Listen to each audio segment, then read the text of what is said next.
అస్సలాము అలైకుం వరహ్మతుల్లాహి వబరకాతు. సోదరులారా, చిన్న చిన్న అంగళ్ళు మొదలుకొని పెద్ద పెద్ద వ్యాపారస్తుల వరకు షాపులు, కిరాణా కొట్లు, చిన్న చిన్న అంగళ్ళు అన్నిటిల్లో ఒక మాట మనకు వినపడుతూ ఉంటుంది ఉదయం అవగానే. అదేమంటే మొదటి బోని తొలి బోని అన్నటువంటి మాట. ఈ నమ్మకము, ఈ విశ్వాసము ప్రజల్లో చాలా ఎక్కువ ఉంది. ఇది చాలా ఘోరమైనటువంటి ఒక మూఢనమ్మకం. ఎలాంటి మూఢనమ్మకం అంటే సోదరులారా, ఈరోజు నా షాపుకి ఫలానా వాడు వచ్చి కొన్నాడు, చాలా అద్భుతంగా ఈరోజు వ్యాపారం జరిగింది, అధిక లాభం వచ్చింది, అదృష్టవంతుడు, అతని యొక్క హస్తవాసి చాలా మంచిదని పొగుడుతూ ఉంటారు.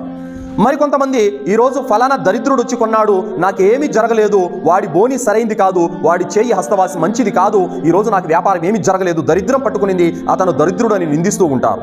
సోదరులారా, ఈ మొదటి బోని తొలి బోని అన్నటువంటి నమ్మకము, విశ్వాసం ఏదైతే ఉందో ఇది పచ్చి మూఢనమ్మకం తప్ప మరేమి కాదు. ఎందుకంటే లాభ నష్టాలు అన్నవి అది వ్యాపారంలో కానీ జీవితంలో కానీ ఎందులోనైనా సరే మనల్ని సృష్టించినటువంటి దైవం చేతిలో ఉంటుంది. కానీ వ్యక్తులు కొనడం వల్ల, మొదటి బోని చేయడం వల్ల ఎలాంటి లాభ నష్టాలు అన్నవి మన జీవితం పైన ప్రభావము చూపలేవు.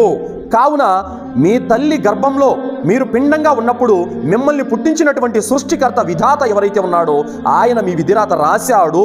మీ జీవితంలో జరిగే మంచి చెడులు, లాభ నష్టాలు అన్నీ రాశాడు. అలాగే ఈరోజు మీ వ్యాపారంలో ఎంత సంపద రావాలనో, ఎంత లాభం రావాలనో, ఎంత నష్టం రావాలనో కూడా మీ విధిరాతలో రాసి ఉంటాడు. ఆ విధాత రాసిన రాత ప్రకారమే మీ లాభ నష్టాలు అనేవి ఉంటాయే తప్ప ఎవరో వచ్చి కొన్నందుకు లాభాలు రావడము, ఎవరో వచ్చి మొదటి బోని చేసినందుకు నీ వ్యాపారంలో నష్టం జరగడము, ఇలాంటి మూఢనమ్మకాలు ఉండవు.